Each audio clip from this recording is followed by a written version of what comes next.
Family Watch, where we bring you Catholic conversations on marriage, parenting, and family culture. Ako si Manjo Mendoza ng EduChild Foundation at kasama ko ang aking co-host na si Carmel Mendoza Landicho, isang former teacher and youth mentor. At Family Watch, we believe that the path to the renewal of society begins in and through the family by strengthening marriages, empowering parents, and bringing families closer to Christ. Alam mo, Carmel, sa buong mundo, maraming bansa ang kumikilala sa buwan ng October bilang National Depression and Mental Health Screening Month. Binibigyang pansin nito ang depression awareness at ang pangangailangan ng accessible mental health screening. So ano-ano ba ang mga factors na kadalasang kabilang sa pagkakaroon ng depression at paano ito natutukoy?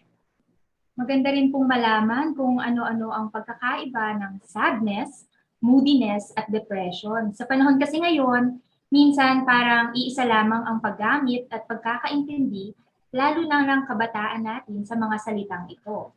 At para naman sa mga magulang na ating manonood, kailan ba dapat maghanap ng professional help para sa kanilang mga anak? Parang seryoso yung topic, no? Hindi pangkaraniwan yung talakayan natin ngayon, kaya hindi rin pangkaraniwan ang ating panauhin. No? Isa siyang Doctor of Medicine mula sa University of Santo Tomas. Nagtapos siya cum laude at nag-place siya ng number 4 sa 2008 Physician Licensure Exam. She did her residency in psychiatry at the Medical City and was chief resident on her last year.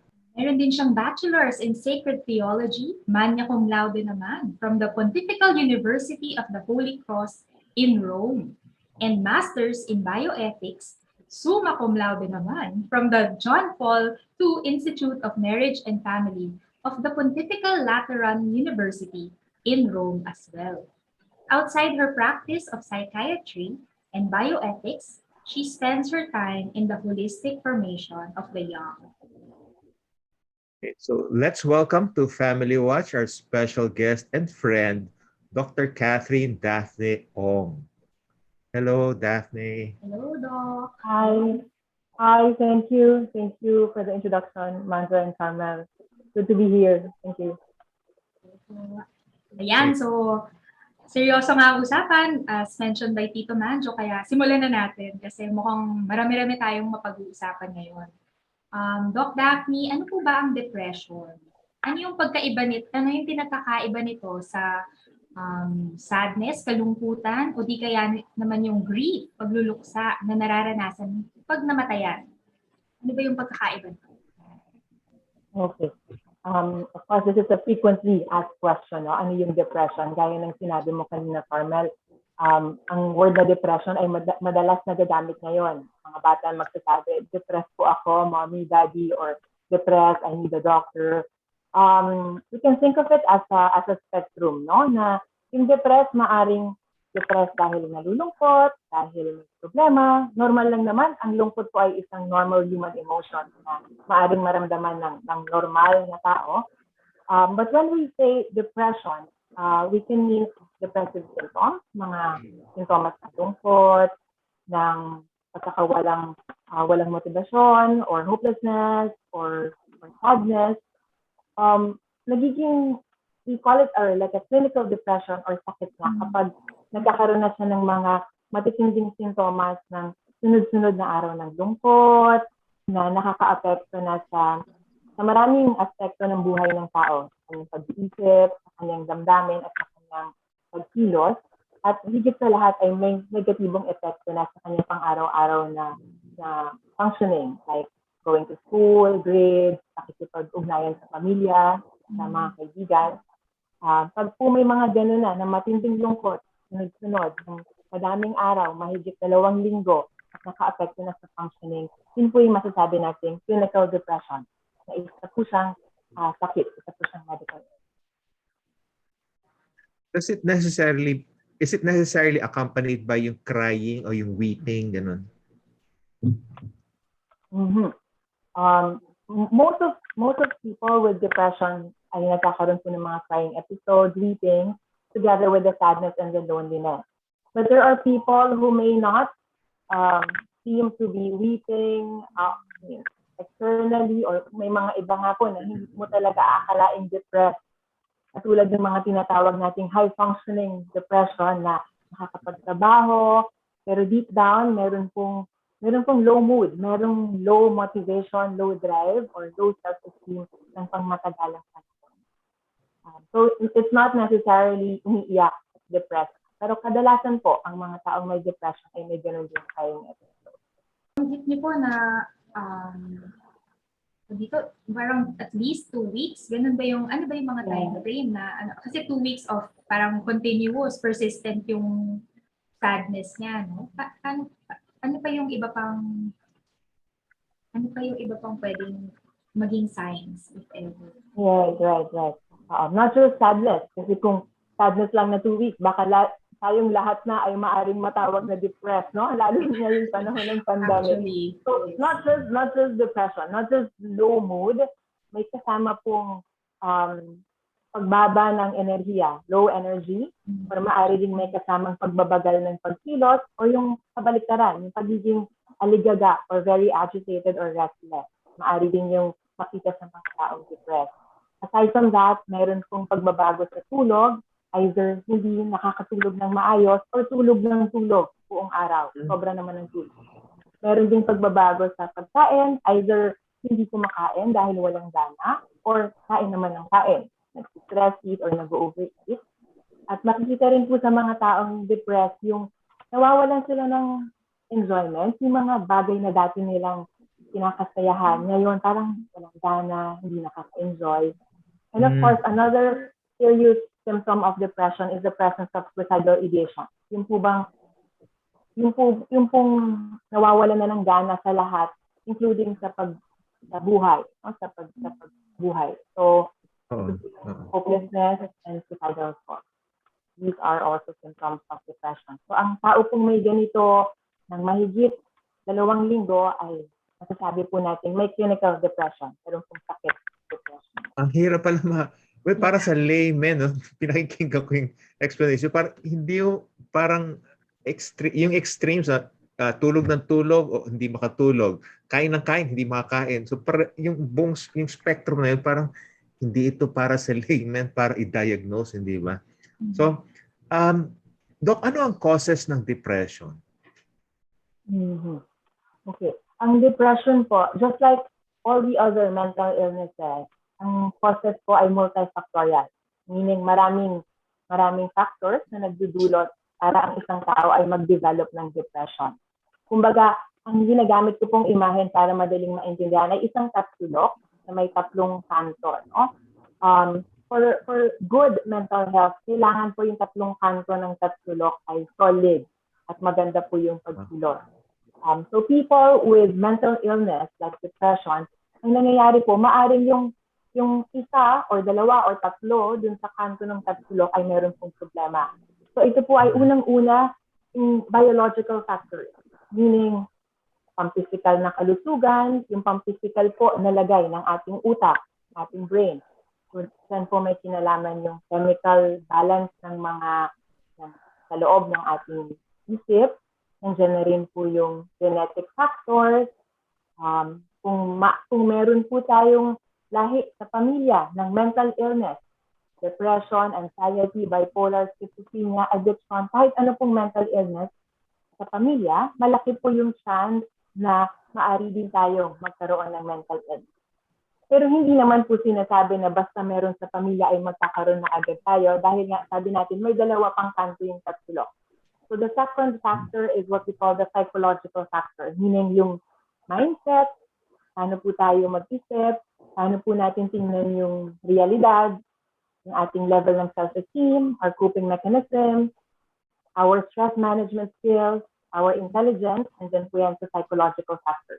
So kung malakas yung psychological factors, mas makakaiwas tayo sa depression. Pero kung mahina, mas madali pong magkaroon ng depression.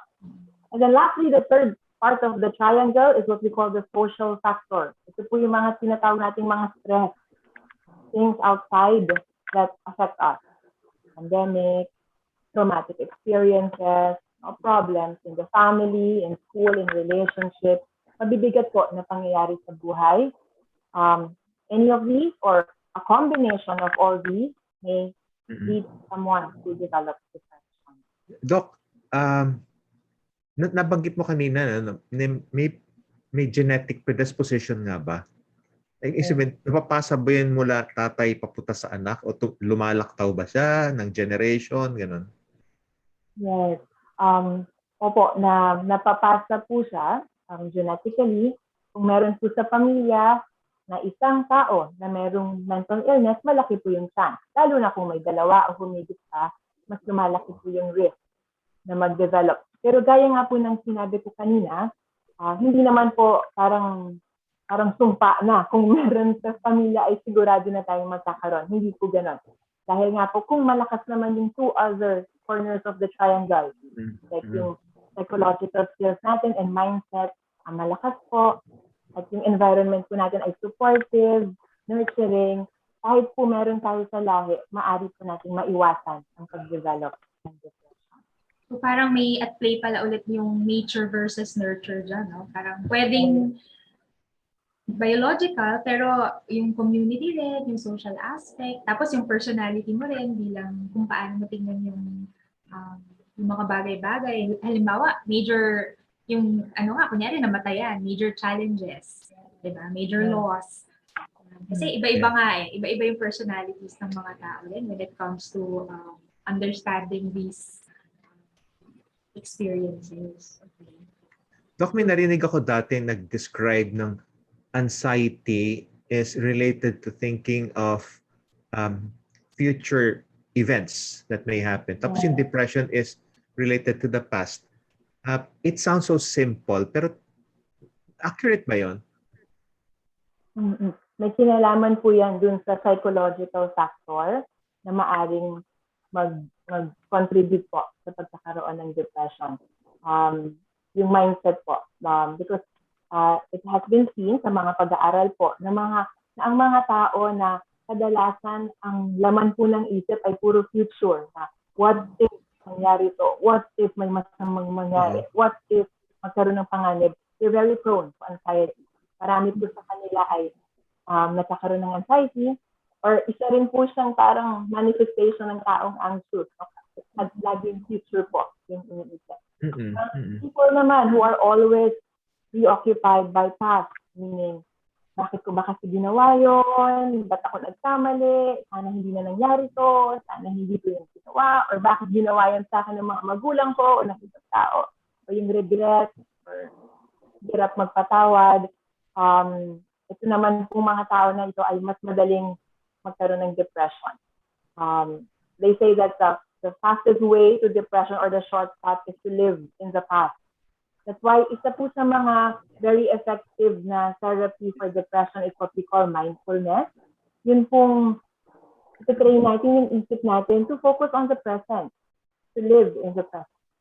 So accurate pala yung narinig ko. Okay.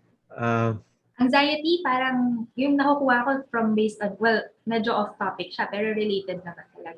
At yung anxiety, parang mas, mas may fear, kaba, parang ganun yung, when you're anxious, parang mas, hindi ka makagalaw eh, kasi ano mangyayari? Parang may mga ganong,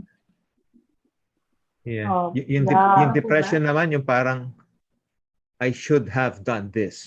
Parang regret naman. Parang laging parang regret, looking back on paano naman ngayon at present? So sinabi ninyo, mindfulness at the present, ganyan. Ngayon, present natin is, well, I think almost 2 years.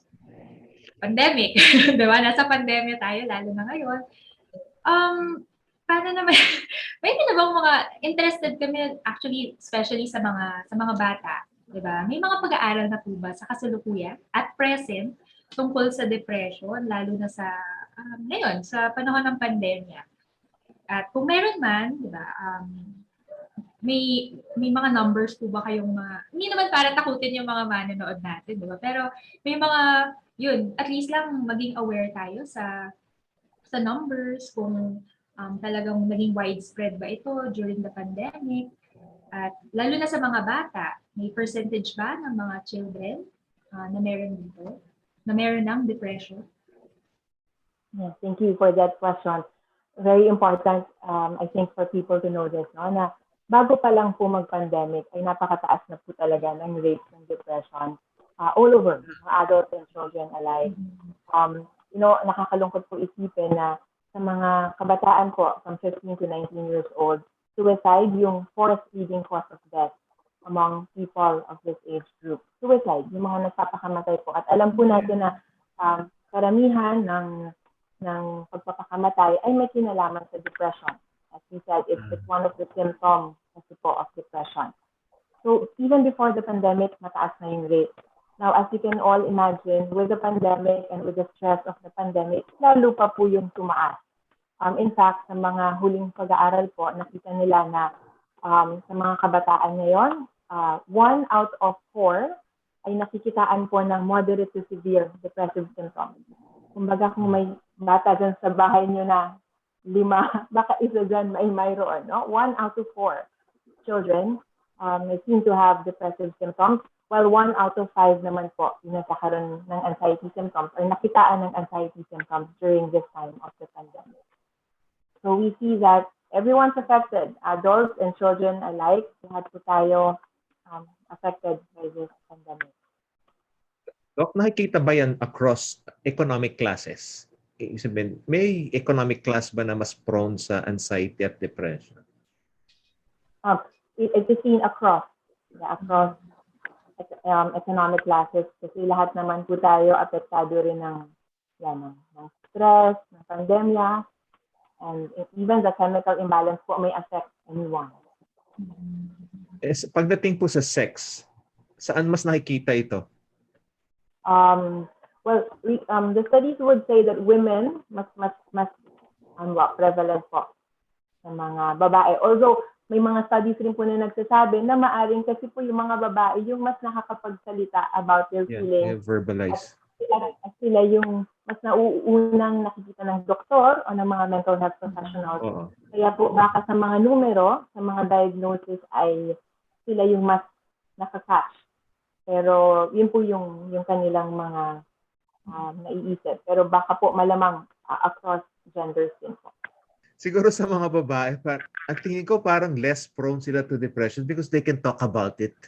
Ako sa mga lalaki parang hindi eh. Parang it's not hindi ito yung parang ang sa akin parang mga kaibigan ko may hindi nila pag-uusapan kasi parang feelings, di ba? Do you talk about feelings, Tito? Think ang baba. Women, they talk about feelings. Ang lalaki, hindi eh. So baka parang mas may natural coping mechanism ang babae, di ba? Coping mechanisms and the talking kasi helps din talaga. It helps a lot, no? That they're able to identify their emotions, talk about it with someone. Mas madali pong napoproseso at nasusolusyonan at malaking support yung nadudulot ng pagsasalita. According to the numbers, yun nga po, mukhang mas maraming babae yung nada-diagnose ng depression. The numbers also would say na suicide rates are higher in men in terms of sila po yung nako-complete yung suicide. Although mas maraming babae na nag-attempt, yung pong completed ay mas marami in the male gender. Paano malalaman kung ang sintomas ay severe, kung mild at ito'y